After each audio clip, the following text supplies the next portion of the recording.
တရားနာကြမယ်ပေါ့ဒကာကြီးဦးမျိုးတန်တို့ဒကမာကြီးတော်အောင်မစောတို့မိသားစု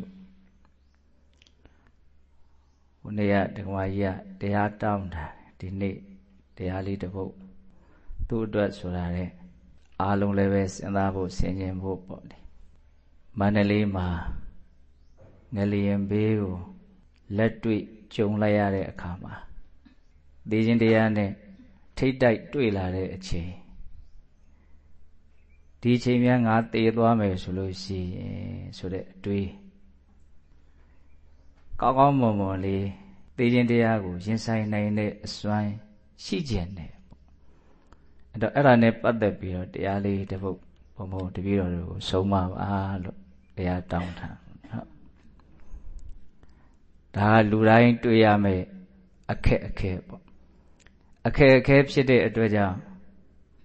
အရေးချင်းရှိမှပဲပြေလည်အောင်ရှင်းနိုင်မှာအခက်အခဲဆိုတာအရေးချင်းမရှိရင်ကိုယ်လွှမ်းမိုးဖိစီးနှိပ်စက်သွားမယ်အရာကိုကအရေးချင်းရှိမယ်ဆိုရင်တော့လွယ်လွယ်ကူကူကြော်လွှားသွားနိုင်မယ်ပေါ့ဒါဘုန်းဘုန်းတို့လည်းပဲအဲ့ဒီသေခြင်းဆိုတဲ့အခက်ခဲနဲ့ပတ်သက်ပြီးတော့မကြာခဏစဉ်းစားဖြစ်တယ်ပေါ့စဉ်းစားသင့်ပါတယ်လူတိုင်းဒကမာကြီးကအဲ့လိုဘုန်းဘုန်းကိုရှောက်တော့လွန်ခဲ့တဲ့တစ်ပတ်လောက်ကဒီငလျင်နဲ့ပတ်သက်ပြီးတော့ပဲရှောက်တဲ့ဒကမာကြီးတယောက်အကြောင်းကိုလည်းပဲပြောပြခြင်းတယ်ပေါ့သူကငလျင်လှုပ်တော့ဘန်ကောက်ရောက်နေ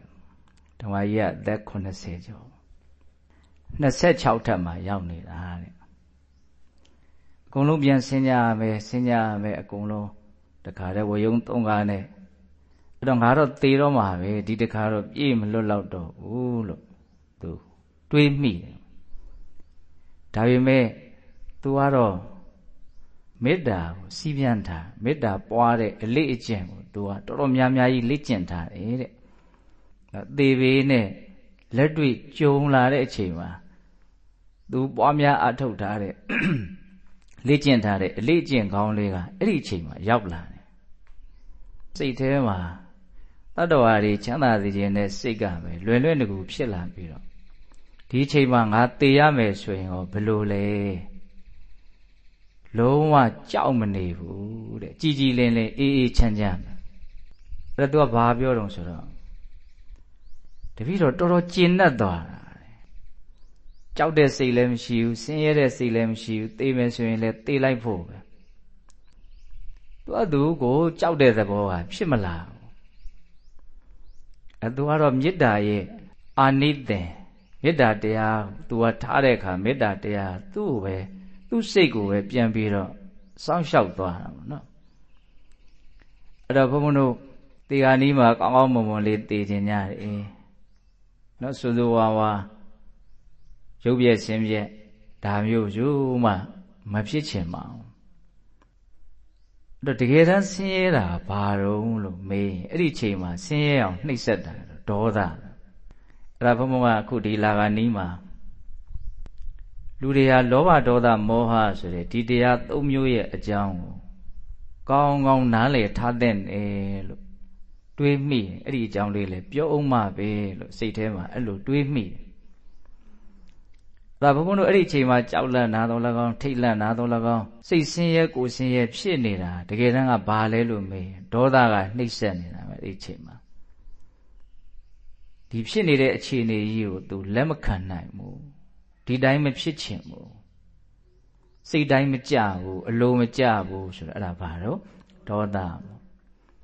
အဲ့ဒီဒေါသကဘာကြောင့်ဖြစ်တာတော့နိကတ်တဲ့အကြောင်းတရားကိုရှားလိုက်ရင်ပြည့်ရတော့မဲ့ဘဝအခြေအနေကိုမပြည့်ချင်ဘူးဒီတိုင်းလေးပဲဆက်ပြီးတော့ကောင်းကောင်းလေးဖြစ်နေစေခြင်းနေ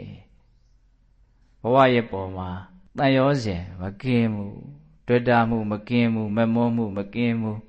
ပြောရရင်လောဘကြောင့်မလို့ဒေါသဖြစ်နေတာဟုတ်လားဒေါသရဲ့ရှေ့မှာဘာရှိနေတာကိုဘုန်းဘုန်းတို့မြင်ရမလဲလောဘရှိနေတာမြင်ရမယ်နော်လောဘဆိုတာငွေကြေးတွေကိုရခြင်းလွန်းတာမှလောဘလို့နားလည်ထားလို့မရဘူးလောဘကကာမပေါ်မှာမမောတဲ့လောဘရဲ့ဘဝရဲ့ပေါ်မှာမမောတဲ့လောဘရဲ့လို့အကျဉ်းများဖြင့်လောဘကနှစ်မျိုးရှိတယ်ဒါဘုန်းတို့ဒေါသတွေဖြစ်နေတာဘာကြောင့်လုံးလို့မေးရင် လောဘရဲ့နောက်ွယ်ကလှုံ့ဆော်ပေးနေမှုကြောင့်လို့ဘုန်းဘုန်းတို့နားလည်လို့ရတယ်ဟုတ်ပြီအဲ့လို့ဆိုရင်အဲ့ဒီလောဘကိုဘာကြောင့်ဖြစ်နေတာတော့အဲ့ဒီလောဘရဲ့ရှေ့မှာဘာရှိတုံးလို့မေးရင်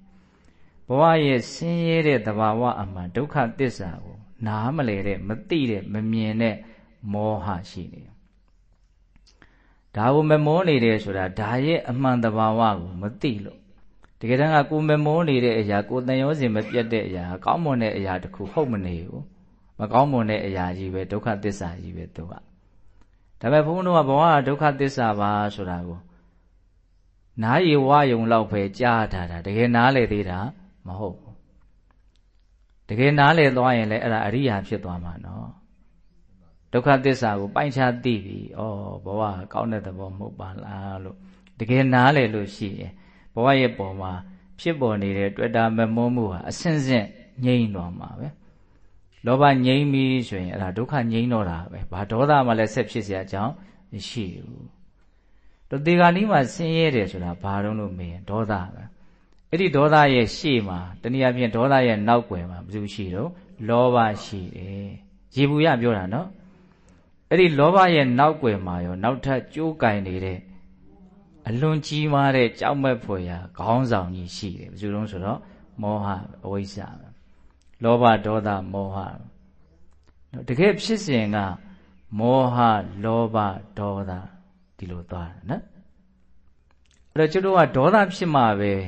ဆင်းရဲတယ်ဆိုတာသိကြဒေါသဖြစ်ပြီဆိုရင်တော့ဆင်းရဲတော့တာအဲ့ဒီဒေါသဟာလောဘကြောင့်ဖြစ်နေတာလို့လောဘရဲ့နော်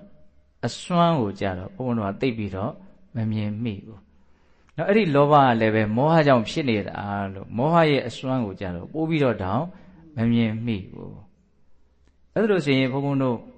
မဆင်းရဲခြင်းဘူးဆိုလို့ရှိရင်ချမ်းသာခြင်းနဲ့ဆိုရင်ဒေါသမဖြစ်အောင်လုပ်ရမယ်ပေါ့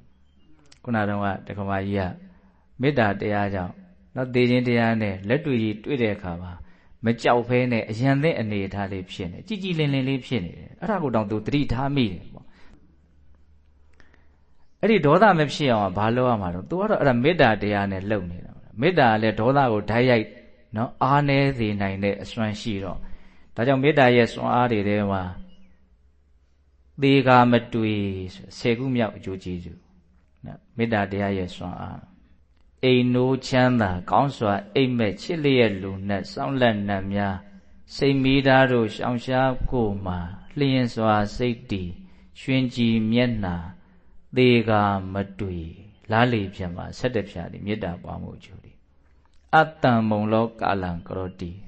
သေခြင်းတရားနဲ့နှစ်ဖူးတွေဒူးတွေတွေ့တဲ့အခါမှာဘာမှတွေ့တွေ့ဝေကြောက်ကြောက်ရွံ့ရွံ့ထိတ်ထိတ်လန့်လန့်ဖြစ်မနေဘူးတဲ့တည်တည်ငြိမ်ငြိမ်ငြိမ်ငြိမ်အေးအေးသေခြင်းတရားကိုရင်ဆိုင်စေနိုင်လိမ့်မယ်ဘယ်သူကတော့မေတ္တာတော့မေတ္တာကြောင့်အဲ့လိုဖြစ်တာပေါ့နော်ခုဒီမှာဘုန်းတော်တော့ကြည်ကြည်ပြတ်ပြတ်ပြောကြည့်ခြင်းတာဒေါသမဖြစ်ရင်မစင်ရဲဘူး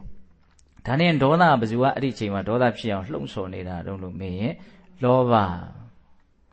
ကျွတ်တို့ဘဝရဲ့ပုံမှာကျွတ်တို့ပတ်ဝန်းကျင်တွေရဲ့ပုံမှာကျွတ်တို့မိသားစုဝင်တွေရဲ့ပုံမှာကျွတ်တို့ပိုင်ဆိုင်မှုတွေရဲ့ပုံမှာကျွတ်တို့ဟာအလွန်အမင်းကိုပဲညီကပ်တွေ့တာနေတာတွေရှိတယ်အဲ့ဒါသေတော့မယ်ဆိုတော့အဲ့ဒီအတိုင်းမျိုးအဲ့ဒီအခြေအနေအရရအကုန်လုံးဟာပြိုရတော့မယ်ပြည့်ရတော့မယ်ဒါ तू သိနေတယ်သိနေတော့ဒါကို तू လက်မခံနိုင်ဘူးဘယ်တိုင်းတာထိ तू လက်မခံနိုင်လဲလို့မင်း तू လောဘကြီးသလောက်လက်ခံနိုင်မှာမဟုတ်ဘူးဟုတ်တယ်မဟုတ်လားဒါနဲ့ဘာကြောင့်အဲ့လောက်ကြီး तू တွယ်ကပ်နေရတာတော့မစွန့်နိုင်မခွာရဲ့ဖြစ်နေရတာတော့လို့မေး तू တွယ်ကပ်နေတဲ့အရာကြီးဟာတကယ်တမ်းကဒုက္ခသဘောကြီးပါဆိုတဲ့ဒုက္ခသစ္စာအမှန်ကို तू သိမှုမြင်မှုအလွန်အားနေလို့မသိလို့မောဟပေါ့နော်အဲ့လိုဆိုရင်ကျွတ်တို့အဖြေလေးရေးရေးလေးပေါ်လာပြီကျွတ်တို့ရဲ့အသိဉာဏ်ပညာကိုသာအားကောင်းအောင်ကျွတ်တို့ကြိုးစားရမယ်ဟုတ်တယ်မဟုတ်လားဘာလို့သိတာကိုဒီနေရာမှာအသိဉာဏ်ပညာလို့ဘုံဘုံကပြောကျင်တာတော့ဘဝရဲ့ဒုက္ခသစ္စာသဘောကိုအမှန်တိုင်းသိတာကိုဒီနေရာမှာပညာလို့ပြောကျင်တာအခုတတိပဋ္ဌာန်တရားအားထုတ်ပြီးတော့နော်ကိုတွေ့တာမမောနေတဲ့အရာတွေရဲ့သဘာဝကိုအမှန်သိအောင်ကြိုးစားကြတာကျွတ်တို့မမောနေတာကျွတ်တို့ဘဝနဲ့ဆက်ဆက်နေတဲ့အရာတွေရဲ့ပုံမှာမမောနေတာပဲမဟုတ်လား နည်းနည်းလေးအသေးစိတ်ပြောရရင်မြင်ရတာတွေကြားရတာတွေနားရရှုရစားတော့ရတွေ့ရထိရတွေ့ကြမိတာတွေဒါတွေရဲ့အပေါ်မှာပဲကျွတ်တို့ဘာဖြစ်နေတာတော့မမောနေကြတာဘာလို့ဒါတွေရဲ့ပုံမှာမမောနေတာတုံးဆိုတော့ဒါတွေရဲ့သဘာဝအမှန်ကိုမသိလို့ပဲဒါတွေရဲ့သဘာဝအမှန်ဒုက္ခသစ္စာပဲဆင်းရဲနေတဲ့သဘောပဲသို့တော့ဆင်းရဲနေတဲ့သဘောကိုသိကျင်တယ်ဆိုရင်သူ့ရှိကအရင်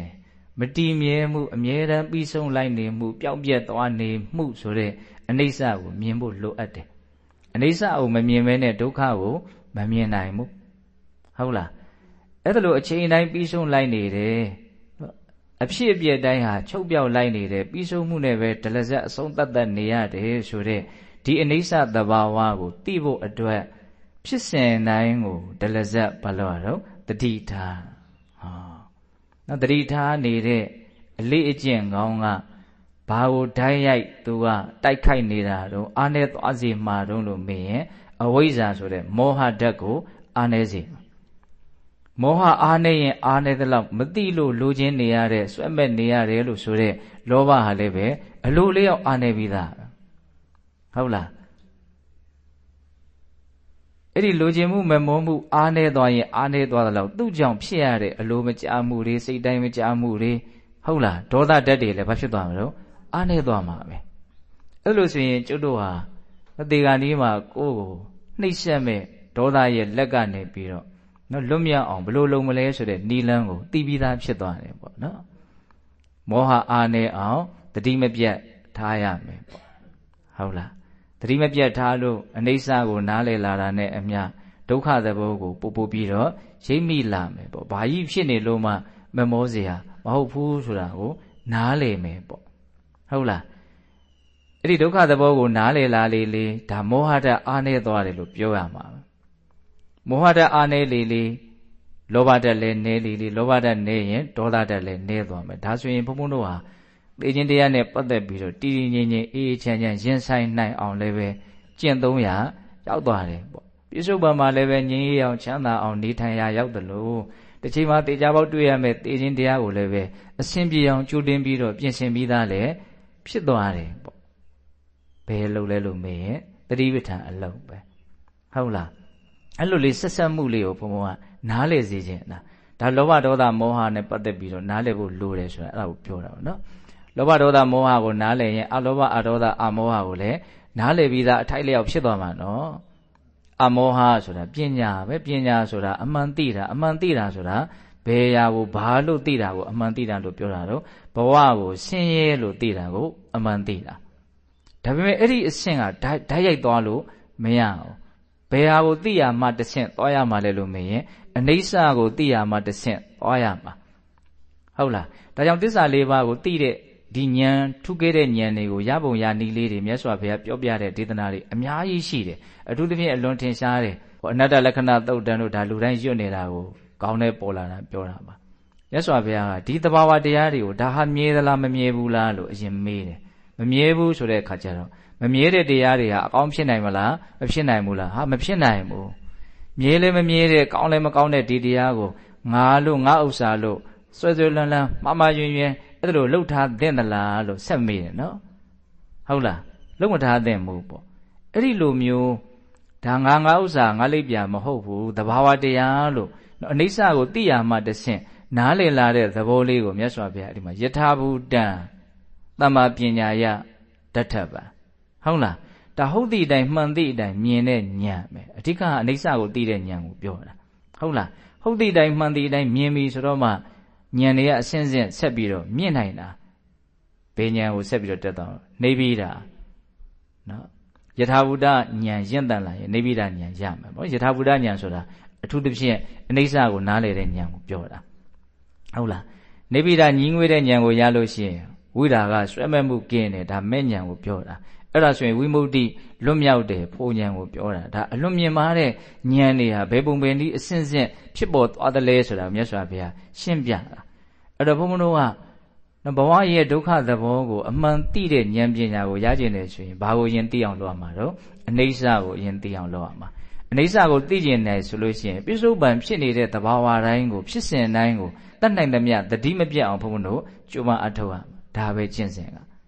ဟုတ်ပြီနော် အဲ့ဒါဘုံဘုံကဒီသိခြင်းတရားဆိုတာကလူတိုင်းတွေ့ရမယ်ကြုံရမယ်သဘာဝဒါနဲ့ပတ်သက်ပြီးတော့အများကြီးလည်းပဲနော်ဒေသနာတွေကိုနော်ရှာဖွေပြီးတော့ကြည်ပြစ်တယ်အများကြီးလည်းပဲပြောပြစ်တယ်ပေါ့နော်လူတွေတော်တော်များများလည်းပဲဒီအကြောင်းအရာနဲ့ပတ်သက်ပြီးတော့အများကြီးနားထောင်ဘူးကြတယ်ပေါ့ခုထွက်ခွာသွားမည်သူများအတွက်ဆိုပြီးတော့တိတိကျကျလေးစီစဉ်ပြီးတော့ဟောထားတဲ့တရားတစ်ပုဒ်ရှိတယ်စာအုပ်လေးလည်းထုတ်ထားတာရှိတယ်နော်မြို့ထဲမှာကင်းစာဝေဒနာခံစားပြီးတော့နေလားညာလားအလွန်မှသိခြင်းတရားနဲ့နီးကပ်နေတဲ့ဒကမာကြီးတယောက်ရှိတယ်လိုပဲသူလည်းကြည်ကြည်လင်လင်ပဲဘာလို့ကြည်ကြည်လင်လင်လေးဖြစ်နေတာလို့ဘုံဘုံကမေးတော့အဲ့ဒီတရားကိုအလွတ်ကျက်ထားတယ်တဲ့အလွတ်ရအောင်လုပ်ထားတယ်သူ့အတွက်အဲ့ဒီတရားလေးကသိခြင်းတရားကိုရင်ဆိုင်နိုင်ဖို့အတွက်အလွန်မှကိုပဲအထောက်အကူပြုတဲ့တရားတစ်ပုဒ်ပေါ့နော်ဒါဘုံဘုံတို့တရားမဟုတ်ပါဘူးမြတ်စွာဘုရားဟောခဲ့တဲ့သိခြင်းနဲ့ပတ်သက်ပြီးတော့ရင်ဆိုင်ပုံရင်ဆိုင်နည်းသိခြင်းတရားနဲ့တွေ့လိုက်ရင်တတ္တဝါတွေရဲ့ဖြစ်တတ်တဲ့သဘာဝဒါကိုပြည်လေအောင်ဘယ်လိုလုပ်မလဲဆိုတဲ့နီလန်းဒါတွေကိုရှာဖွေစုဆောင်းပြီးတော့ဘုံဘုံတို့ကတစုတစည်းတည်းဖြစ်အောင်တက်နိုင်တယ်များအထုတ်ထားတဲ့အပိုင်းပဲရှိတာတကယ်ကကိုသိတာမြင်တာကိုပြောထားတာဘာမှမပါမြတ်စွာဘုရားမြင်ခဲ့တာသိခဲ့တာပြောခဲ့တာတွေကိုပဲတဆင့်ပြန်ပြီးတော့စုစည်းပြီးတော့ပြောထားတာလောက်ပဲရှိတာအဲ့ဒီထဲမှာအလွန်လဲထင်ရှားတဲ့သုတ်တန်လေးတစ်ပုဒ်ဒါသိခြင်းအကြောင်းကိုပြောကြပြီဆိုလို့ရှိရင်မဖြစ်မနေနားလည်ထားတဲ့နော်တာမန်နားလည်ယုံမျှမကပဲနဲ့ကြွကျင်ကိုပဲနားလည်ထားတဲ့နယ်လို့ဘုံဘုံကဆိုရင်လည်းအဲ့ဒီဒေသနာလေးအဘေယသုတ်တန်နဲ့အချင်းချုပ်ပြီးတော့ပြောမယ်နော်မြတ်စွာဘုရားလက်ထက်ကဇာနုသောနိဆိုတဲ့ပုံနာကြီးတယောက်မြတ်စွာဘုရားဒီရောက်လာပြီးတော့မြတ်စွာဘုရားကိုစကားတခွန်းလျှောက်တယ်တဲ့ပါလျှောက်တော့ဆိုတော့လောကမှာသေခြင်းနဲ့တွေ့လာပြီသေဘေးနဲ့တွေ့လာပြီဆိုရင်မကြောက်တဲ့လူမရှိပါဘူးအကုန်လုံးဟာကြောက်ကြလန့်ကြတာကြီးပဲသေဘေးနဲ့တွေ့လာရင်မကြောက်တဲ့လူမရှိဘူးအဲ့လိုသူ့ရဲ့အမြင်ကိုမြတ်စွာဘုရားကိုလျှောက်တော့မြတ်စွာဘုရားတခါကြီးသေဘေးချင်းချောက်လာပြီဆိုရင်ကြောက်တဲ့ပုဂ္ဂိုလ်ရှိတယ်လို့မကြောက်တဲ့ပုဂ္ဂိုလ်လည်းရှိတယ်နော်လူတိုင်းကြောက်နေတာမဟုတ်ဘူးဒါပေမဲ့လို့ဘုရားကြီးမြင်တာကကြောက်တဲ့ပုဂ္ဂိုလ်ပဲအများစုမြင်ရလို့သူကလူတိုင်းကြောက်တယ်လို့ထင်တာပေါ့ဒါလည်းပဲရေဘူးရသဘောကတော့ကြောက်တဲ့ပုဂ္ဂိုလ်ပဲများပါတယ်သို့တော်လည်းပဲမကြောက်တဲ့ပုဂ္ဂိုလ်လည်းရှားရှားပါးပါးရှိနေတယ်အဲ့တော့ကျွတ်တော်အဲ့ဒီရှားရှားပါးပါးမကြောက်တဲ့အုပ်စုတွေပါဖို့ဆိုတဲ့ရည်ရွယ်ချက်နဲ့ဒီသုတ်တန်လေးကိုကောင်းကောင်းနားလေအောင်နော်ကြိုးပမ်းအထောက်ထားဖို့လိုမယ်ပေါ့အဲ့ဒါမြတ်စွာဘုရားတရားမှာမကြောက်တဲ့ပုဂ္ဂိုလ်၄ယောက်တရားမှာကြောက်တဲ့ပုဂ္ဂိုလ်၄ယောက်ဆိုပြီးအဲ့ဒီသုတ်တန်လေးထဲမှာဟောတယ်ဒါတရားမှာကြောက်တဲ့ပုဂ္ဂိုလ်၄ယောက်ကိုဘယ်လိုဟောတော့ဆိုတော့တချို့ပုဂ္ဂိုလ်တွေဟာတဲ့ကာမအာယုန်တွေရဲ့ပုံမှာမမောမှုတွေ့တာမှုမကင်းဘူးနော်ကာမအာယုန်တွေရဲ့ပုံမှာအထူးသဖြင့်ကိုမိသားစုဝင်တွေနော်ကိုယ့်ရဲ့ပိုင်ဆိုင်မှုတွေကိုယ့်ရဲ့လုပ်ငန်းတွေဒါတွေလို့ပြောလို့ရပါတယ်ဟုတ်လားအဲ့ဒါတွေရဲ့ပုံမှာတွေ့တာမမောမှုမကင်းဘူးအဲ့လိုပုံကိုယ်တွေဟာတေဂာနိခါကာလရောက်တဲ့အခါမှာငါမျက်နှိုးတဲ့အရာတွေကိုငါစွန့်ရတော့မှာပါလားဆိုတဲ့အတွေးနဲ့မသက်မသာမချမ်းမသာသိခြင်းတရားကိုကြောက်ရွံ့ထိတ်လန့်စွာရင်ဆိုင်သွားကြတယ်တဲ့ဒါနံပါတ်1ပေါ့နော်နောက်နံပါတ်2ကဘာပြောဆိုအဲ့ဒီမှာတော့သူကကာယေလို့သုံးတယ်ကာယေဆိုတာဒီကိုယ်ခန္ဓာကိုပြောတာအဲ့ဒါကိုနားလည်လို့အောင်ပြောရင်ကိုယ်ဘဝကြီးပေါ့ဟုတ်လားကိုယ်ခန္ဓာရဲ့အပေါ်ကိုယ်ဘဝရဲ့အပေါ်မှာတွေ့တာမမောမှုမကင်းဘူးအဲ့သေရတော့မယ်လဲဆိုရောငါတွေ့တာမမောတဲ့အရာနဲ့ငါမခွဲရတော့မှာပါလားဆိုတဲ့စိတ်ကသူ့ကိုချိန်ချောက်တယ်ဒါကြောင့်သူကကြောက်ရွံ့ထိတ်လန့်မှုနဲ့ပြေးရတယ်တဲ့နော်ကာမရဲ့ပုံမှာတွေ့တာမမောမှုမကင်းတဲ့သူဘဝရဲ့ပုံမှာတွေ့တာမမောမှုမကင်းတဲ့သူနော်တတိယပုဂ္ဂိုလ်ကတော့ဘယ်လိုပုဂ္ဂိုလ်တုံးဆိုတော့အကုသိုလ်တွေပြုတ်တာတယ်ကုသိုလ်ကောင်းမှုကမပြုတ်ရသေးဘူးနော်မဟုတ်တာတွေသူ့ဘဝသူပြန်ကြည့်လိုက်ရင်သူလှုပ်ထားတဲ့ထင်ရှားတဲ့မကောင်းမှုတွေကပေါ်နေတယ်ပေါ့နော်အဲ့လိုဆိုရင်သူတေဂာနီးမှာငါတော့မဟုတ်တာတွေလှုပ်ထားတာဒါတွေကတော့တေချာပေါက်ငါ့ကိုနှိပ်စက်တော့မှာပဲဆိုတဲ့အတွေးနဲ့ကြောက်ရွံ့ထိတ်လန့်ပြီးတော့သိရတတ်တယ်နော်နောက်၄ခုမြောက်ပုဂ္ဂိုလ်ကတော့ဘယ်လိုတုံးဆိုတော့သူတော်ကောင်းတရားရဲ့ပုံမှာတန်တရားတွေဖြစ်နေတယ်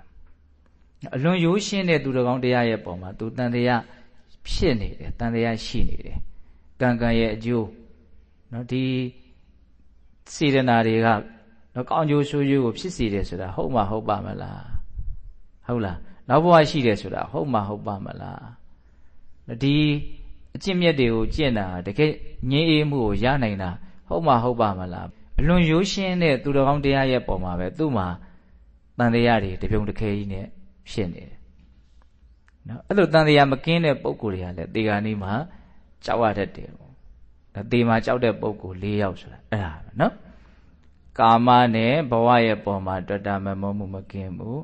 အကုသိုလ်တွေပြုပြီးတော့ကုသိုလ်ကမပြုတ်ရသေးဘူးဆိုတဲ့အနေအထားတစ်ခုပြီးတော့သူတော်ကောင်းတရားရဲ့ပုံမှာတန်တရားမကင်းဘူးဆိုတဲ့အနေအထားတစ်ခု၄မျိုးပေါ့နော်ဒါတေမှာမကြောက်တဲ့ပုံကိုယ်၄ယောက်ဆိုတာကျတော့အဲ့ဒါနဲ့ဆန့်ကျင်ဘက်ပဲဟုတ်လားကာမနဲ့ဘဝရဲ့ပုံမှာမမောမှုကင်းတယ်ဟုတ်လားကုသိုလ်တရားတွေများတယ်အကုသိုလ်တရားနည်းတယ်ပေါ့သူတော်ကောင်းတရားရဲ့ပုံမှာဘာမှကြီးမားတဲ့တန်တရားမရှိဘူးအဲ့ဒါဆိုလို့ရှိရင်ဒီပုဂ္ဂိုလ်ဟာတေမှာမကြောက်ဘူးတဲ့အဲ့တော့ဒီနေရာမှာကာမနဲ့ဘဝရဲ့ပုံမှာမမောမှုတွေ့တာမှုကင်းဖို့ဆိုတာကနော်သမုဋ္ဌိဒပါဟအဖြစ်လောဘကိုဖြတ်တောက်နိုင်ဖို့ဆိုတာကတကယ်ကိုနော်အရိယာဖြစ်မှဟုတ်လားပြောရရင်သောတာပန်တောင်မှကာမနဲ့ဘဝရဲ့ပုံမှာတန်ရောစဉ်ကင်းပြီလားမကင်းသေးဘူးဒါပေမဲ့သောတာပန်နော်အပေကျသလားမကျဘူးမကောင်းတဲ့ဘဝမရောက်ဘူးတော့ကာမနဲ့ဘဝရဲ့ပုံမှာတွေ့တာမှုမကင်းယုံမြနဲ့ငါတော့အပေလေးပါရောက်တော့မှာပဲလို့လဲလွယ်လွယ်မမရှောက်မတွေးနဲ့နော်ဟုတ်လားနော်အဲ့ဒါဆိုရင်ကောင်းရရောက်เสียအကြောင်းကိုမရှိတော့ဘူးဟုတ်လားအဲ့တော့ဘုန်းဘုန်းတို့စဉ်းစားသူဒေသနာကအကုန်လုံးဘဲဆုံတောင်းဆုံအောင်တွေးတဲ့မြင်တဲ့မှဟုတ်လားဒုတတိယပြောတာဗာပြောတာတော့နော်အကုသိုလ်နည်းတယ်ကုသိုလ်တွေများတယ်ကောင်းမှုတွေပြုထားတယ်ဆိုရင်တေးရမှာမကြောက်ဘူးလို့ပြောထားတယ်ဟောဒါကျွတ်တို့အားကိုးစရာအချက်ကလေးဟုတ်တယ်မဟုတ်လားသူတော်ကောင်းတရားရဲ့ပုံမှာတန်တရားကင်းနေတယ်ဘာမှယုံမှတန်တရားမရှိဘူးမြတ်စွာဘုရားဟောထားတာဟောထားတဲ့အတိုင်းမှန်တယ်လို့ယုံကြည်မဲ့ဆိုရင်လည်းဘာတော့ဘာမှတေမာကိုကြောက်เสียအကြောင်းမရှိဘူးဒီသဘောကိုပြောတာနော်အဲ့တော့ဒါကိုပြောတော့ဘုန်းဘုရားကဘာအမှတ်ရတော့ဆိုတော့အဲ့ဒီတရားလေးထဲမှာလဲဩထားတာပါပါတယ်အဲ့ဒီစာအုပ်ထဲမှာလဲပါမယ်သုဒ္ဓသောမမင်းကြီးနော်ပောရိတာရအကြောင်းလူတွေတော်တော်များများသိပါတယ်နော်ပောရိတာရကနော်သုဒ္ဓသောမကိုဖမ်းတာလေဟိုမှာခေါင်းစင်းမင်္ဂလာပြုလုံးကြီးဖမ်းသွားတာဟုတ်အဲ့ဒီခေါင်းစင်းမင်္ဂလာမပြုခင်မှာနန္ဒပုံနာကနော်ဂါထာ၄ပုဒ်ကိုပူဇော်တရားရှိတယ်ဆက်တတရားရှိတယ်ဆိုအေးအဲ့ဒီဂါထာတရားဂါထာတွေငါနာမယ်လို့ဂရိပေးထားတာအဲ့ဒါမနာရသေးခင်မှာခေါင်းစည်းမင်္ဂလာပြုပြီးရင်နာမယ်ဆိုပြီးတော့သူကပြောထားတာအဲ့ဒါမနာရသေးခင်မှာဖမ်းခံရတာဟုတ်လားအဲ့ဒီမှာပောရိတာရကတခါတည်းသုဒ္ဓသောမမင်းကိုနောက်ပခုံးပေါ်တင်သွားတာဆရာတော်ခဲ့ဘူးသေးတာဆိုတော့အဲ့ဒါခေါင်းကရေဆိုးနေတဲ့ဆပင်ကရေကတစ်စက်စက်ကြာတာကိုတေမှာကြောက်လို့ငိုတယ်လို့ထင်တယ်အဲ့တော့တေရမှာမကြောက်တဲ့လူရှိပါပဲလားပညာရှိလို့တဲ့သုဒ္ဓသောမမင်းကြီးလည်းတေရမှာကြောက်တာပဲကိုသူကမျက်ရည်ကျတယ်ထင်နေတာဟိုကမကြောက်ဘူးအဲ့ဒါဟိုရောက်တဲ့အခါကျတော့သူ့ကိုတခါတည်းရစ်ပူဇော်ဖို့ပေါ့နော်အဲ့လိုတတ်မဲ့လုပ်တဲ့အခါနေပါဦးငါ့ကိုမတတ်ပါနဲ့ငါပြန်လာခဲ့ပါမယ်ငါတရားသွားနာအောင်မယ်အဲ့ဒီမှာပောရိတာရကပြန်မလာလဲရှိသေးတော့ဆိုတဲ့စိတ်ကလေးသူ့မှာရှိတယ်သူ့ဆရာရဲ့ပေါ်မှာသူကဟိုဘက်ကနော်ရုပ်ကစိုးကမဖြစ်မနေဟုတ်လားသုဒ္ဓသောမမင်းပါမရမယ်ဆိုလို့လား तू ကဖမ်းရတာဟုတ်လားပြီးရင်သူ့လက်မောင်းသွေးနဲ့အစားထိုးပြစ်မယ်လို့ तू ကအဲ့လိုတောင်စဉ်းစားဒါပေမဲ့ तू ကအဲ့ဒါတော့မပြောဘူးအဲ့လိုဆိုရင်ပြန်လာခဲ့ပေါ့နော်တရားနာပြီးရင်ပြန်လာခဲ့ဆိုတော့သုဒ္ဓသောမမင်းကဒီမှာပြန်သွားတာပေါ့နော်ဟိုရောက်တဲ့ခါကျတော့တကိန်ဒေဝမဟာရာဇတပ်ပိဟောတိတမဂမောတာနံသင်္ကတိပါဠိတိနာတပ်ပိဘဟုသင်္ကမောနာဂါထာ၄ပုဒ်ရလားအဲ့ဒီဂါထာလေးတွေအလွန်ကောင်းဟုတ်လားတပိတွေဝတမတေထတပိကုဗ္ဗေထတန်ထဝံတတံတတ္တမမညာယတေယောဟောတိနပပိယောအလွန်ကောင်းတဲ့တရားတွေကတ္တဗမြတ်စွာဘုရားဟောခဲ့တဲ့တရားတွေအဲ့ဒီတရားဂါထာ၄ပုဒ်နာပြီးတော့အကုန်လုံးကတားနေတဲ့ကြားတွေကပဲပောရိတာရတွေကိုပြန်လာဂတိတီတာပေါ့နော်ပြန်လာတဲ့အချိန်ကျတော့ပောရိတာရကအလွန်မှအံ့ဩတယ်ကိုယ်တေချာပေါက်တတ်မယ်ဆိုတာကိုသိတဲ့နေရာကိုပြန်လာတာဘလို့တောင် तू ကတွေးမိတော့ဆိုတော့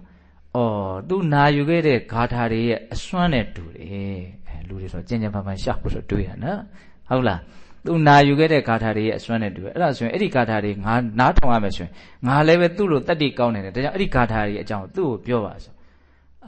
မင်းလိုလက်မှာသွေးစွန်းနေအလွန်ရက်ဆက်ကြမ်းကြုတ်တဲ့ကောင်ဒီလိုတရားမျိုးဘယ်နားလဲမှာတော့နည်းနည်းနှိမ်ပြောတယ်ဗောနော်သူ့ကိုဟုတ်လားအဲ့ဒီတရားလေးအသေးစိတ်နားထောင်ကြည့်အလွန်ကောင်းတယ်အဲ့ဒီတရားဟုတ်လားအဲ့ဒါနဲ့နောက်ဆုံးတော့ဒီမှာသူ့ကိုတတ်ပြီးလို့ရှင်သူ့အသားကိုတစို့မှာထိုးပြီးတော့မီးမှာကင်ဖို့မီးကလည်းပို့ထားတယ်တစို့တွေကလည်းချွန်ထားတယ်ဒါကိုကြည့်ပြီးတော့ဒါကိုမြင်ပြီးတော့သုတ္တတော်မှာမျက်နှာတစ်ချက်မပြတ်ဘူးဟုတ်လားအဲ့ဒါကိုဗောဓိတာရကြည့်ပြီးတော့အံ့ဩပြီးရင်အံ့ဩရင်အံ့ဩနေတယ်ပေါ့နော်မျက်နှာဘလို့တောင်ဖြစ်နေတုံးဆိုတော့ဘုံမှာကြာပန်းကြီးလို့တဲ့အလွန်မှတန့်ရှင်းကြည်လင်ပြီးတော့တင့်တယ်နေတယ်ပေါ့သိချင်းတရားနဲ့နှစ်ဖူးတွေဒူတွေတွေ့နေရတဲ့လူတစ်ယောက်ကဒီတုံ့ပြန်မှုကဘလို့မှယုံနိုင်စရာမရှိဘူးအဲ့ဒါနဲ့သူဘလို့မှမမေးပဲမနေနိုင်ဘူးအဲ့ဒီဂါထာတွေရဲ့အစွမ်းလားဘာကြောင့်တော့သင်ဘာလို့သေမှာမကြောက်တာတော့သေမှာဘာကြောင့်မကြောက်တာတော့ဆိုတဲ့မေးခွန်းလေးကအလွန်ကောင်းတယ်နော်အဲ့ဒီမှာသုဒ္ဓတော်မှာမင်းသူဘာကြောင့်သေမှာမကြောက်တလဲဆိုတာကိုဂါထာတွေရွတ်ပြီးတော့ပြောတယ်အကျမ်းမြင်အနှစ်ချုပ်ကတော့မိဘအပေါ်မှာလှုပ်တင်လှုပ်ထိုက်တဲ့အလုပ်တွေကိုငါလုပ်ပြီးပြီတဲ့သားသမီးတွေရဲ့ပုံမှာလှုပ်တင်လှုပ်ထိုက်တဲ့အလုပ်ကိုငါလုပ်ပြီးပြီဆွေမျိုးတွေရဲ့မိတ်ဆွေတွေရဲ့ပုံမှာလှုပ်တင်လှုပ်ထိုက်တဲ့အလုပ်ကိုငါလုပ်ပြီးပြီနော်လောကမှာလူတယောက်နော်လူနဲ့တူအောင်နေထားတဲ့လုပ်ငန်းကိစ္စတွေဒါတွေကိုလည်းငါဘာမှမချွင်းစေရဘူးအထူးသဖြင့် तू ဟာလှုပ်တင်လှုပ်ထိုက်တဲ့အလုပ်ကို तू လှုပ်ထားတယ်ဒါကြောင့် तू ဘဝကဘာမှနောင်တရစရာမရှိဘူးမလှုပ်တင်မလှုပ်ထိုက်တာကိုလည်းငါမလှုပ်အဲ့ဒါမို့လို့ငါလူကဘာလို့သေခြင်းတရားကိုကြောက်ရမှာတော့ဂါထာတွေအများကြီးရွတ်ပြီးတော့ပြောတယ်အဲ့ဒါဂါထာလေးတစ်ပုဒ်အနှစ်ချုပ်ကလေးပေါ့လေဘုံဘုံရေးလာတယ်ကတာမေကလျာဏနေကရူပါယင်ညာယိဋ္ဌာယေဝိပုလပတ္တထာဝိသောတိတောပရလောကသမကောဓမ္မေထိတောကောမရဏတ္တဘာယေတဲ့ဂါထာကြီးတစ်ပုဒ်ဘာပြောထားတယ်ဆိုတော့ကတာမေကလျာဏအနေကရူပါအလွန်များတဲ့ကောင်းမှုတွေကိုငါပြုထားတယ်တဲ့ကောင်းမှုပြုတယ်ဆိုတာအဓိကတော့ကောင်းတဲ့စိတ်တွေဖြစ်အောင်လုပ်တာအနှစ်သာရအဲ့ဒါပဲနော်ကောင်းတဲ့စိတ်တွေအများကြီးဖြစ်အောင်လုပ်တာပေကံစွန့်ကြဲလှူဒန်းရင်းနဲ့ကောင်းတဲ့စိတ်တွေဖြစ်အောင်လုပ်တာရှိတယ်စောင့်စည်းရင်းနဲ့ကောင်းတဲ့စိတ်တွေဖြစ်အောင်လုပ်တာရှိတယ်တည်ငြိမ်မှုရှိအောင်ကြိုးပမ်းရင်းနဲ့ကောင်းတဲ့စိတ်တွေဖြစ်အောင်လုပ်တာရှိတယ်အမှန်တရားကိုသိမြင်နားလည်အောင်ကြိုးစားရင်းနဲ့ကောင်းတဲ့စိတ်တွေဖြစ်အောင်လုပ်တာရှိတယ်ဘယ်လိုနာမည်တက်မလို့ဒါနာသီလသမာဓိပညာဟုတ်လားအဲ့ဒါကောင်းမှုတွေကိုသူအများကြီးတဲ့အနေကရူပါအလွန်များတဲ့ကလျာဏကောင်းတဲ့အမှုတွေကိုကတာမေငါပြုပြီးပြီတဲ့ငါအများကြီးအားရအောင်လုပ်ထားတယ်နော်ယင်ညာယိဋ္ဌာယေဝိပုလပတ္တထာပညာရှိသူတော်ကောင်းတွေချီးမွမ်းတဲ့ပေးကမ်းစွန့်ကြဲတဲ့အလုပ်တွေကိုလည်းငါအများကြီးလုပ်ထားတယ်ဒါသူကပေးနိုင်လို့ပေါ့နော်အများကြီးလုပ်ထားတယ်တဲ့ပြီးတော့ဗာပြောတော့ဝိသောတိတောပရလောကတမက်ကောတဲ့ဟောဒီစကားလေးကလည်းနည်းရှင်းပြရလို့နော်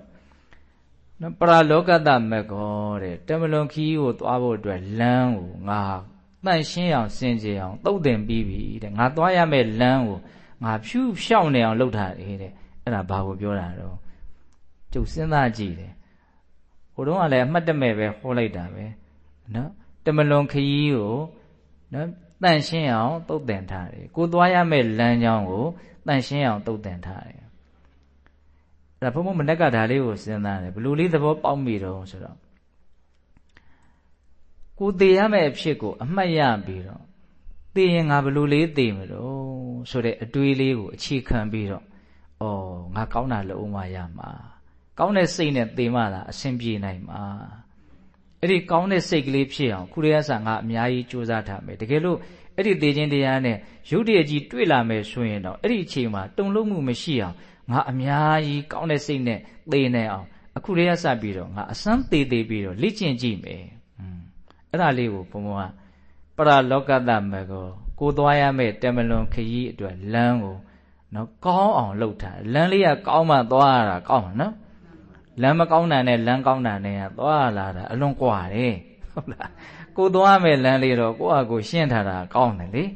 နော်ကိုမသွားမဲ့လမ်းဆိုတာကိစ္စမရှိဘူးဒါကိုကသေချာပေါက်သွားမဲ့လမ်းကြီးဒီလမ်းကြီးကဟုတ်လားအဲ့တော့ကိုသွားမဲ့လမ်းကိုဘာလုပ်ရမလဲတော့တန့်ရှင်းအောင်လုပ်တာတဲ့ဘယ်လောက်ကောင်းတဲ့စကားလေးတုံးဒီဥစ္စာကဟုတ်လားအဲ့တော့စောစောကတရားစာတုံးကပြောလိုက်တဲ့ဟိုအဖွာနော်တကယ်ကိုသေတော့မယ်ဆိုတဲ့အချိန်မှာ မေတ္တာလေးကသူသွားမဲ့လမ်းလေးကိုရှင်းလင်းလိုက်တဲ့သဘောမျိုးလေးလို့မဆိုနိုင်ဘူးလားဆိုနိုင်တယ်နော်တီလကိုလည်းမြတ်စွာဘုရားအဲ့ဒါလိုတမလွန်ခီးကိုတန်ရှင်းအောင်ရှင်းပေးနိုင်တဲ့အရာတစ်ခုလို့ဟောတာလည်းရှိပါတယ်နော်ကိုချင်းတီလတကယ်ဖြူရှင်လို့ရှိရင်လေဒီလူဟာသိခြင်းတရားကိုမကြောက်ဘူးလို့မြတ်စွာဘုရားဟောတာလည်းရှိတယ်ဒေသနာတွေကိုအများကြီးစုံအောင်သိရမယ်နော်ဟုတ်လားအဲ့တော့ဘုံဘုံပြောရင်တာလေးတွေအကုန်လုံးအထိုက်လျောက်လိပ်ပတ်လဲမယ်လို့ထင်ပါတယ်နော်သေရမှာမကြောက်တဲ့ပုဂ္ဂိုလ်၄ယောက်အားတော့ကာမနဲ့ဘဝရဲ့ပုံမှာမမောမှုကင်းတယ်ဟုတ်လားအကုသိုလ်နေပြီးတော့ကုသိုလ်တွေများတယ်သူတော်ကောင်းတရားရဲ့ပုံမှာတန်တရားကင်းရှင်းတယ်ဟုတ်လားအဲ့ဒီတွေကဘုံဘုံတို့တွေကကာမရဲ့ပုံမှာဘဝရဲ့ပုံမှာတွေ့တာမမောမှုကင်းမို့ဆိုတာကြီးကသိမလွယ်လှဘူးနော်သို့တော်လည်းပဲအမြင့်ပြတ်လောဘကိုမပေးရှားနိုင်သေးတောင်ကာမရဲ့ပုံဘဝရဲ့ပုံမှာအမှန်တိုင်းနားလေပြီးတော့သူတို့ရဲ့အပေါ်မှာအယံကြီးနော်ဆွဆွလွန်လွန်ကြီးတိမ့်တိမ့်ပိုက်ပိုက်ကြီးမလုံးမိအောင်မဖြစ်မိအောင်အဲ့ဒီလိုစိတ်တွေကိုတော့အဖြစ်နည်းအောင်ဘုံဘုံတို့ဟာကြိုးပမ်းအထောက်တဲ့တယ်ဒါလည်းပဲလောဘဘလောက်ကြီးမှလည်းမကြီးဘူးလဲဆိုတာကမောဟဘလောက်ကြီးမလဲမကြီးဘူးလဲဆိုတာပေါ်မှာမူတည်တယ်လို့ဘုံဘုံထင်တယ်တနည်းအားဖြင့်လောဘနဲ့ပညာနဲ့ကဆန့်ကျင်ဘက်အနေအထားမှာရှိတယ်လို့ထင်တယ်ပညာကြီးရင်ကြီးသလောက်လောဘနည်းသွားမယ်ပညာနည်းရင်နည်းသလောက်လောဘကြီးလာမယ်ဟောဆိုသူလိုချင်နေတယ်ဆိုတာကွာအမှန်မသိလို့သာလိုချင်မှုကအလိုလျောက်ဖြစ်နေတယ်ဒီဥစ္စာကဟုတ်လားအဲ့တော့ကျွတ်တို့ကလောဘကိုဓာတ်ရိုက်တိုက်ခိုက်ရမှာမဟုတ်ဘူးတကယ်ကဘာကိုဓာတ်ရိုက်တိုက်ခိုက်ရမှာဆိုမောဟကိုဓာတ်ရိုက်တိုက်ခိုက်ရမှာဒါကြောင့်သိအောင်လုပ်ဆိုတာအဲ့ဒါကိုပြောနေတာသူကသိလို့ရှိရင်လိုချင်တဲ့သဘောကသူ့အလိုလိုဘာဖြစ်သွားမှာတော့နေပါသွားမှာဒီသဘောကိုဘုံဘုံတို့ကမြင်အောင်ကြည့်ရမှာဆိုကိုလိုချင်တဲ့အရာကြီးကတကယ်တမ်းကကောင်းတဲ့အရာကြီးမဟုတ်ဘူးအဲ့ဒါကိုသာကိုကဒါကြီးကမကောင်းတဲ့အရာကြီးပါလို့သာပို့ပြီးတော့နားလေအောင်လုပ်မယ်ဆိုလို့ရှိရင်လိုချင်မှာဟဲ့ဆိုလို့လိုချင်မှာမဟုတ်ဘူးအဲ့တော့ကျွန်တော်ကလောဘကိုလျှော့တဲ့နေရာမှာဘယ်နည်းနဲ့လျှော့ရမှာတော့လို့မေးရင်အမှန်သိတဲ့နည်းနဲ့သာလျှော့ကြရမှာအဲ့တော့ကိုလောဘဖြစ်တယ်ဘယ်ရာပုံမှန်ဖြစ်နေတာတော့ပြောရရင်ကာမနဲ့ဘဝရဲ့ပုံမှာပဲဖြစ်နေတာပါပဲအကျဉ်းမြင်ကဟုတ်လားအဲ့ဒီကိုဖြစ်နေတဲ့အရာရဲ့ပုံမှာပဲတဲ့တဲ့မြင်အောင်ကြည့်ရမယ်အဲ့ဒါမြတ်စွာဘုရားအဲ့ဒီနီလန်းကိုပဲပေးကြတာနော်သတိပဋ္ဌာန်တရားဆိုတာကိုလောဘဖြစ်နေတဲ့အရာတနည်းအားဖြင့်ကိုနားလည်မှုမရှိတဲ့အရာတွေရဲ့အပေါ်မှာနားလည်မှုရှိသွားအောင်အမှန်မြင်သွားအောင်ဘုံဘုံတို့ကြိုးပမ်းအထောက်တာပဲဟုတ်တယ်မဟုတ်လားကျတို့လောဘဖြစ်နေတဲ့အရာတွေကအချိန်တိုင်းတွေ့နေကြုံနေရတဲ့အရာတွေပုံမှာပဲဘာဖြစ်နေတာလဲဖြစ်နေတာပဲလေဒါကြောင့်အချိန်တိုင်းတွေ့နေကြုံနေရတဲ့အရာတွေရဲ့ပုံမှာပဲနားလည်အောင်ဘာလို့ရတော့သတိထားခိုင်းနေတာပဲမြတ်စွာဘုရားဟုတ်လားအဲ့ဒါကိုပြောရင်းနဲ့အခုဒီသုဒ္ဓသောမမင်းကြီးအကြောင်းကရောက်သွားတာနော်ဟုတ်လားကုသိုလ်များတဲ့လူကုသိုလ်ပြုထားတဲ့လူဟာသေမှမကြောက်ဘူးနော်ဒီသဘောလေးကိုဘုန်းဘုန်းတို့ကပို့ပြီးတော့လက်တွေ့ကြကြဘယ်လိုလေးနားလည်စေခြင်းသေးလဲဆိုတော့ကောင်းတဲ့စိတ်တွေကိုသာခဏခဏဖြစ်အောင်လုပ်နေနော်စိတ်ကောင်းနှလုံးကောင်းနဲ့နော်အနေများတယ်စိတ်ကောင်းနှလုံးကောင်းအဖြစ်များတယ်ဆိုရင်သိရင်လည်းဒီစိတ်ကောင်းနှလုံးကောင်းအဖြစ်များတဲ့စိတ်ကလေးကနော်ဖြစ်မှာပဲသူကအဲ့ဒါဆိုရင်ဘာဖြစ်မှာတော့ဘာမှသိခြင်းတရားကိုဘုန်းဘုန်းတို့ရုပ်ပြည့်ဆင်းပြည့်ကြီးရင်ဆိုင်ရစရာအကြောင်းမရှိဘူးဒီသဘောပေါ့နော်ဒီနေရာမှာသိခြင်းနဲ့ပတ်သက်ပြီးတော့ဘုန်းတို့တွေးတဲ့နေရာမှာနော်အယူစာမှားတွေလည်းမဝင်ဖို့လိုမယ်ပေါ့တချို့ကလိုတာတဲ့ပို့ပြီးတော့ကြောက်ရွံ့ထိတ်လန့်နေတာတွေရှိတယ်ဟုတ်လားဆိုကြပါစို့အကုသိုလ်တရားတွေကအပေချမှာဒီစကားကနားလေတဲ့အရှင်းပြတဲ့အများကြီးရှိတယ်အပေချတယ်ဆိုတာချနိုင်ကြီးရှိတယ်လို့ပြောတာချကိုချလိုက်မယ်လို့ပြောတာမဟုတ်ဘူးချကိုချလိုက်မယ်ဆိုရင်လူပြန်ဖြစ်เสียတရားဝါကိုရှိမှာမဟုတ်အကုန်အပေကြီးသွားကြဖို့ရှိဟုတ်လားအကုသိုလ်ဖြစ်တိုင်းသာအပေရောက်ရသဏ္ဍာန်ဆိုလို့ရှိရင်အကုန်အပေပုံကြီးရောက်နေကြမှာအမှန်အကုသိုလ်ဟာအပေကိုဖြစ်စေနိုင်တဲ့အစွမ်းရှိတယ်လို့ပြောတာဟုတ်တယ်ဖြစ်စေနိုင်တဲ့အစွမ်းရှိတယ်လို့ပြောတာဖြစ်ကိုဖြစ်လိမ့်မယ်လို့ပြောတာမဟုတ်ဘူးမတူဘူးတော့စကားနှစ်ခုဆိုကြပါစို့ဦးဇင်းတစ်ခုဥမာပေးမယ်မျိုးစေ့ဟာအပင်ပေါက်လိမ့်မယ်လို့ပြောတာအပင်ပေါက်နိုင်ခြေရှိတယ်လို့သာပြောတာပေါက်ကိုပေါက်လိမ့်မယ်လို့ပြောတာမဟုတ်ဘူးသူမှအပင်ပေါက်ဖို့အတွက်နောက်ထပ်အကြောင်းတရားတွေအများကြီးလိုသေးရဲ့လေမြေပေါ်ရောက်ဖို့လိုမယ်မြေတောင်6သွေးနေတဲ့မြေဆိုပေါက်မှာမဟုတ်ဘူးဆွတ်တဲ့အရေးတဲ့ဆွတ်တဲ့နေရာမှာရောက်ဖို့လိုမယ်အလင်းရောင်ရှိဖို့လိုမယ်ဟုတ်လားဒါကြောင့်မို့လို့ညောင်မေတပင်မှာညောင်စေ့တွေများစွာ နော်ဒါတစ်နှစ်တစ်ခါဖြစ်ပေါ်လာတယ်သီးနေတယ်အဲ့ဒီညောင်စေးတွေတဲ့အကုန်လုံးညောင်ပင်ပေါက်သလားမပေါက်ဘူးနော်ချို့လည်းပေါက်တယ်ပေါက်ပြီးတော့ခဏနဲ့သေသွားတာပဲဟုတ်တယ်မဟုတ်လားအကုသိုလ်တရားနဲ့ဒီအပေပုံကိုလည်းပဲအဲ့ဒါလို့ဘုန်းဘုန်းတို့ဘာလို့အောင်တော့နားလေရမယ်ဖြစ်နိုင်ကြီးရှိတယ်လို့ပြောတာဖြစ်ကိုဖြစ်လိမ့်မယ်လို့ပြောတာမဟုတ်ဘူးတချို့အဲ့ဒါကိုစွတ်ကြောက်နေတာလည်းရှိတယ်အဲ့တော့တကယ်လို့ဟိုကြောက်တာကြီးကိုဟိုလုံးဝဒါကြီးရဲ့ကြောက်စရာမဟုတ်ပါဘူးလို့ဆိုလိုတာလည်းမဟုတ်ဘူးဟိုတားမယ်ဆိုရင်တားလို့ရတယ်ဆိုတာကိုပြောတာတားလို့မရတဲ့အခြေအနေကြီးလို့ထင်နေရင်တော့အဲ့ဒါပြဿနာအကြီးကြီးဖြစ်နေပြီဟုတ်လားတားလို့မရတဲ့အနေထားမဟုတ်ဘာလို့မလို့တားရမယ်ဘာနဲ့တားမလို့ဆိုတော့ကုသိုလ်စိတ်နဲ့တားရမယ်အဲ့ဒါကိုလည်းစာရီထဲမှာအလွန်ဖို့တဲ့ဥမာလေးပေးထားတာရှိတယ်ဟိုကြောက်ခဲရရည်တဲ့နှစ်တက်တဲ့သဘာဝနှစ်မှာပဲသူကကြောက်ခဲရရည်နှစ်တယ်လို့ပြောလွဲကိုမလွဲဘူးမှန်တယ်သို့တော့လှေပေါ်တင်ထားမယ်ကဲအဲ့ဒီကြောက်ခဲကိုလှေပေါ်တင်ထားမယ်နှစ်သလားအဲ့ဒီကြောက်ခဲမနှစ်ဘူးအဲ့ဒါကိုကြည့်ပြီးတော့ကြောက်ခဲရရည်တဲ့မနှစ်ဘူးလို့ပြောလို့ရသလားလှေပေါ်ရှိနေတဲ့ကြောက်ခဲဘလို့နှစ်ပါမလို့အဲ့ဒါကုသိုလ်ကလှေနဲ့တူတယ်ပေါ့နော်ကြောက်ခဲကအကုသိုလ်နဲ့တူတယ်ပေါ့နော်အဲ့တော့ကုသိုလ်တရားအားကောင်းကိုကလှုပ်ထားမယ်ဆိုရင်ဒီအကုသိုလ်ကအကျိုးပေးခွင့်မသာဘူးပြီးရင်ဘဝတစ်ခုမှာကိုကပညာဉာဏ်ကိုသစ္စာလေးပါးသိတဲ့အဆင့်ထိမြင့်တင်နိုင်မယ်ဆိုရင်အပေရောက်သည့်အထိကိုမှားယွင်းခဲ့တဲ့စိုးသွမ်းတဲ့အကုသိုလ်တရားတွေအကုန်လုံးပါဖြစ်သွားမှာတော့အဟောတိကံဖြစ်သွားမှာဟောအပေကြတဲ့အကြောင်းအဲ့ဒီမှာမရှိတော့ဘူးနီလန်းတွေကအကုန်လုံးသူ့အတူပြည့်ပြည့်စုံစုံရှိနေတာဘာမှကြောက်เสียအကြောင်းမရှိဘူးတွန်းနေလွဲမားတဲ့အသည့်တွေကြောင့်မို့လို့ကိုပဲအကြောက်လွန်ပြီးတော့ကိုကြောက်တယ်လို့ကြီးဖြစ်သွားမှာစိုးရသေးတယ်အဲ့ဒါကြောင့်မလို့ပြောပြတယ်နော်ဒီစကားကဟုတ်လားဒါကြောင့်မလို့ကိုယ့်အကိုအကုန်လုံးနားလည်အောင်လို့ခုနကတော့ပြောထားတဲ့နော်တမလွန်ခီးကိုတန်ရှင်းအောင်ကနော်ဖြူဖြောက်နေအောင်ပြင်ဆင်ထားတယ်လမ်းကိုရှင်းထားတယ်ဆိုတာလေးကိုဘုံဘုံကကောင်းကောင်းလေးနားလည်သိခြင်းတယ်ဟုတ်လားနားလည်ထားအကုန်လုံးစသုံးနားလည်ထားငါတစ်ချိန်မှသေမှာနော်သေတာတော့ဘယ်ချိန်သေမယ်မှတောင်ငါသိခွင့်မရှိဘူးဒါကြီးကသေချာပေါက်တွေ့ရမယ့်ကိစ္စကြီးအဲ့ဒါကိုသိရင်စိတ်ကသူ့အတူတူအဖြေမှန်ထုတ်ပေးမှာဘဝပေါ်မှာမင်းသိပ်ပြီးတော့မက်မနေနဲ့ဒီသေခြင်းကိုသိတဲ့အသိဉာဏ်ကပဲကိုယ်ကိုဘာလုပ်သွားမှာတော့အဆင်ပြေအောင်ကောင်းမွန်အောင်အကုန်လုံးထိန်းချောင်းသွားနိုင်လိမ့်မယ်ပြုပြင်သွားနိုင်လိမ့်မယ်လို့ဘုံဘအဲ့လိုလဲယုံကြည်မိတယ်ပြဿနာကျွတ်တော့အဲ့ဒီကိစ္စကောင်းတဲ့ကိုမထည့်တဲ့ကိစ္စကောင်းတဲ့ကိုမထည့်တာပြဿနာနော်သိချင်းတရားဘယ်လောက်စဉ်းစားလို့တော့စဉ်းစားရင်သူအပြည့်လေမှသူကဟုတ်လားစဉ်းစားခဏခဏစဉ်းစားရင်ကိုယ့်ငါဘာမလုပ်သင့်ဘူးဘာလုပ်သင့်လဲဘယ်လိုနေသင့်လဲဘယ်လိုမနေသင့်ဘူးအကုန်လုံးအစီအစဉ်တွေကသူ့အတူတည့်သွားမှာမှန်သွားမှာအစီအစဉ်တည့်သွားပြီးမှန်သွားပြီဆိုရင်ဘာမှကြောက်စရာမရှိဘူးသူ့အတူဒါဘာဖြစ်သွားမှာတော့ကောင်းမွန်သွားမှာပဲဒီသဘောပဲနော်ဒါကြောင့်ဒီသိချင်းတရားကိုစဉ်းစားပြီးတော့ဒါဖြစ်ပေါ်လာတဲ့အသိဉာဏ်ရဲ့လမ်းညွှန်ချက်အောက်မှာနေထိုင်သွားမယ်ဆိုရင်သူအကောင်းမှုနဲ့လည်းသူကင်းကွာမှာမဟုတ်ဘူးသူနားလည်ပြီးသားလေတော့သိချင်းတရားခဏခဏစဉ်းစားရင်အော်ငါမကောင်းတဲ့စိတ်နဲ့တော့သိချင်းတရားရင်ဆိုင်လို့ရမှာမဟုတ်အဲ့ဒါဆိုရင်ဘာမှအခြေအနေကောင်းမှာမဟုတ်ဘူးအဲ့တော့ကောင်းတဲ့စိတ်တွေများအောင်ငါလုံးမရမှာသူအကုန်လုံးနီးလန်းကိုလည်းသိမယ်လေ့ကျင့်ပြီးသားလည်းဖြစ်သွားမယ်ဒါလက်တွေ့လေးတွေကိုဘုံဘုံကခန်းစားတတ်သိခြင်းတယ်အခုသိချင်းတရားကိုစဉ်းစားရင်အခုကောင်းခြင်းစိတ်ပေါက်ပြီးတော့ကောင်းတဲ့လုပ်ကိုအခုကိုထပ်ပြီးတော့အကောင်အထည်ဖော်ပြလိုက်တာတွေရှိတယ်ဟုတ်လားဆိုကြမှာဆိုလှူတာတန်းတာတွေအကောင်အထည်ဖော်ဖို့ဆိုတာခဲရင်းတယ်နော်တိုင်းဝိုင်းပြီးတော့လုပ်နေရသေးတယ်ဟုတ်လားတကယ်တမ်းကောင်းမှုပြုတယ်ဆိုတာကောင်းတဲ့စိတ်တွေအစဉ်တန်းရှိတဲ့စိတ်တွေဖြစ်အောင်လုပ်လိုက်တဲ့သဘောပဲလေသိချင်းတရားကိုစဉ်းစားနေတယ်တောက်လျှောက်တန်းပြီးတော့မေတ္တာကိုတက်ဝင်လိုက်တာမျိုးနော်ကိုယ်ခန္ဓာမှာဖြစ်နေတာကိုသတိထားပြီးတော့အမှန်သိအောင်ကြိုးပမ်းအားထုတ်လိုက်တာမျိုးပေါ့တတိပဋ္ဌာန်နယ်မြေတွေကိုတောက်လျှောက်ပဲစိတ်ကသက်ဆင်းပလိုက်တယ်ဘယ်သူကသူ့ကိုအဲ့ဒီနေရာရအောင်တခါတည်းတွန်းလိုက်တာတုံးလို့မေးရင်သေခြင်းကိုစဉ်းစားတဲ့နော်သေခြင်းကိုသိတဲ့အသိဉာဏ်ကပဲမင်းဒါလို့တော့လို့တခါတည်းခိုင်းလိုက်တာဟုတ်လာ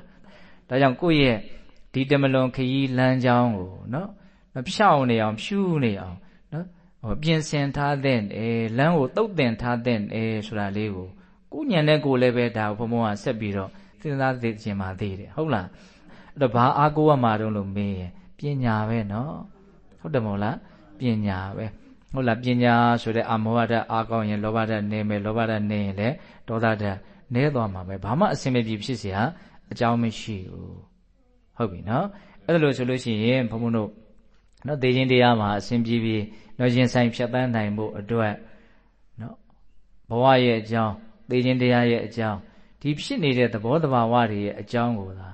ဘယ်ဆုံးတောင်းဆုံးကနေအများကြီးမှန်မှန်ကန်ကန်နားလည်အောင်သိအောင်ဘုံဘုံတို့ကြိုးမအထုတ်မယ်ဆိုလို့ရှိရင်အဲ့ဒီအတိအဲ့ဒီဉာဏ်ပညာကပဲအစစအရာဘုံဘုံတို့ကိုကောင်းမွန်သွားစေလိမ့်မယ်ဘုံဘုံတို့ကောင်းကောင်းစောင့်ရှောက်ပေးလိမ့်မယ်ဒီတဘောကိုပြောတာနော်ဒါကြောင့်ကိုယ်မှာအာကိုအာရာနော်အဲ့ဒီအချိန်မှာတကယ်နော်ကြီးကြီးမားမားရကျင်တယ်ရှိကျင်တယ်ဆိုရင်ဘာလို့သာဘုံဘုံတို့ရှာဖွေထားကြမှာတော့ပညာကိုရှာဖွေထားကြမှာနော်အဲ့ဒါသတိပဋ္ဌာန်တရားအားထုတ်တယ်ဆိုတာနော်အထီရောက်ဆုံးပညာရှာဖွေတဲ့